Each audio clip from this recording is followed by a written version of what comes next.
what are some obstacles that people, either yourself or your clients, would face when they're trying to continue their life now as a single father or a father that is moving through the grief period alone or without their partner? Good question.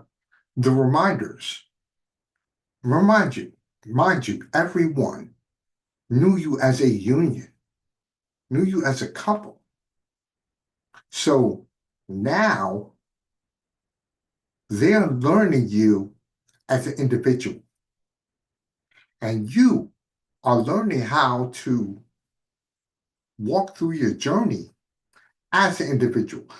You're not losing your identity of your relationship, but you are shedding the old skin, becoming a 2.0 version of yourself. During that time, there are going to be many obstacles, things that used to be able to rely on your significant other for help, assist, and support.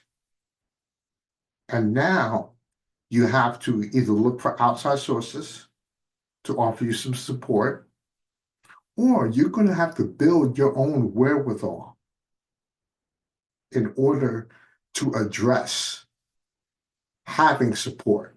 Because sometimes the only support you're going to have is yourself. And of course, your children, because they're sharing an experience. So I tell a lot of my clients that understand your experience is giving you the opportunity to grow and to expand. You're going to become different. The people that used to know you as the person you were are now getting an opportunity to experience you as this 2.0 version of yourself.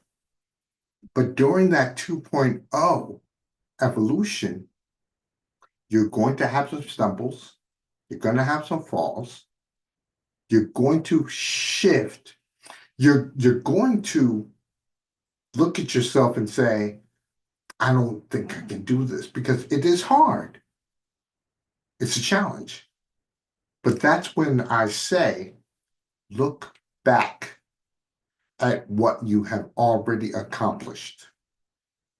Because when you do look back and you see the things you've already accomplished, you now can tell yourself, I can move forward, I can figure this out. I've done that before.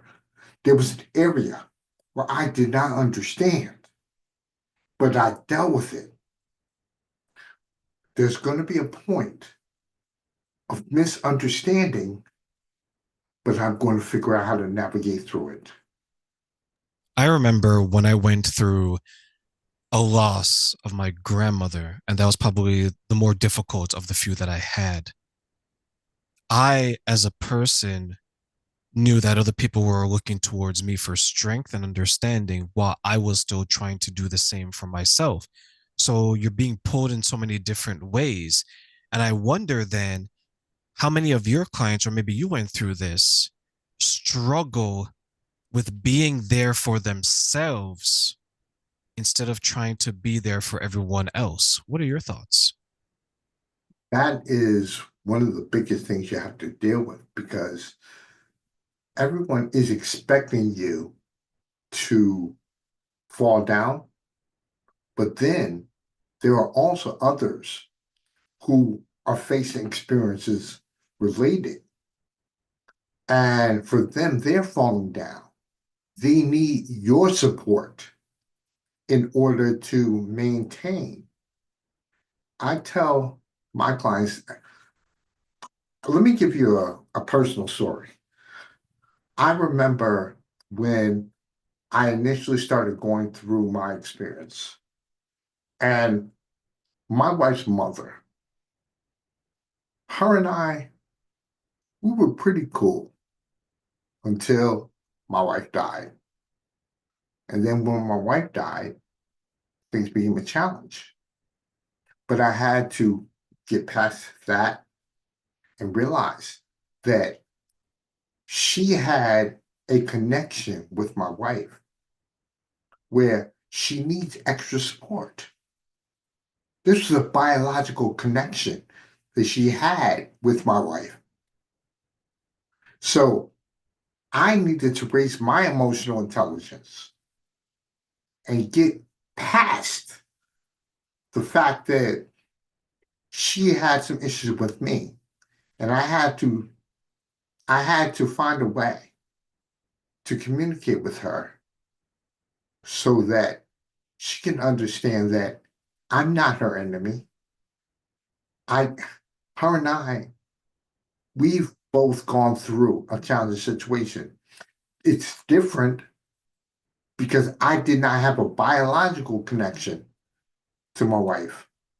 I had a neurological connection to my wife.